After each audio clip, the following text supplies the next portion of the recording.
Bonjour à toutes et tous, je m'appelle David Diop, je suis enseignant et je suis écrivain, l'auteur de Où s'adosse le ciel que j'ai le plaisir de vous présenter aujourd'hui.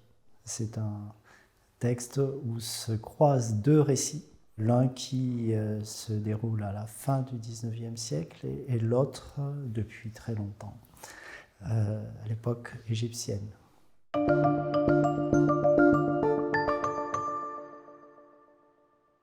J'ai appris qu'il y avait une tradition de griots. Alors les griots, ce sont les transmetteurs de l'histoire en Afrique de l'Ouest, une histoire transmise oralement.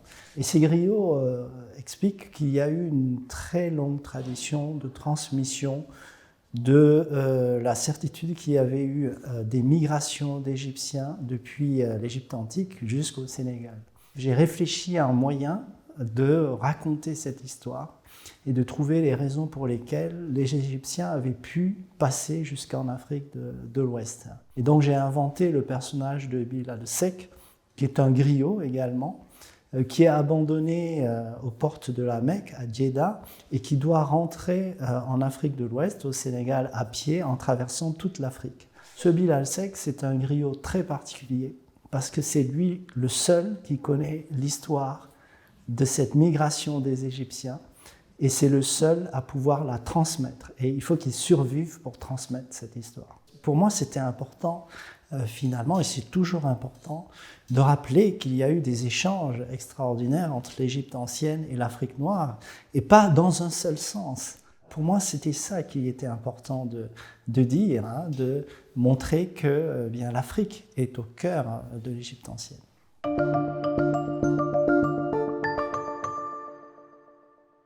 J'ai souhaité que le lecteur fasse comme une sorte d'irruption dans quelque chose qui ne lui était pas nécessairement destiné. Et donc c'est une voix intérieure, c'est un récit intérieur sur lequel nous, lecteurs, nous avons une vue.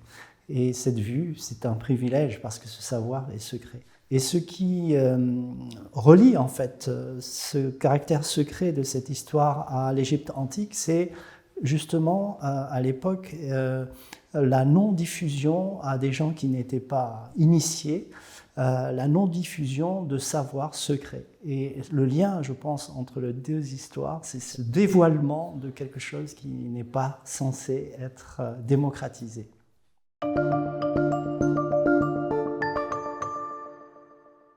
Ce roman, Où s'adosse le ciel, est un roman où il y a un très grand voyage, où il y a une traversée de l'Afrique qui est assez longue.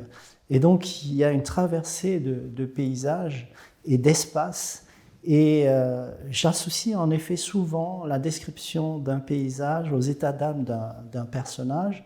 Tant qu'une étendue n'est pas traversée par des signes que les humains y apposent, cette étendue reste vide.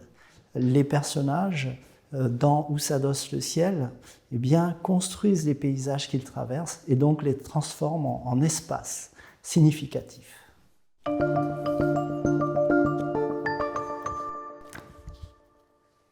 Il avait les pieds enveloppés dans du sable, tiède encore du soleil précédent. L'air affluant dans la caverne éventrée avait cette odeur de poussière chaude qu'il avait pressentie quand il s'était échoué sur le ventre au bord de la rivière souterraine. Il avait eu de la chance, celle des miraculés que les accidents de la vie n'atteignent pas alors qu'ils dessinent tant d'êtres humains.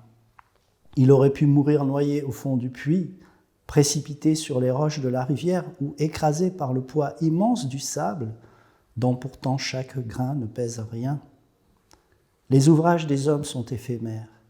Si résistants que soient les murs dont ils sont bâtis, si profondes leurs fondations, ils s'abattent un jour prochain.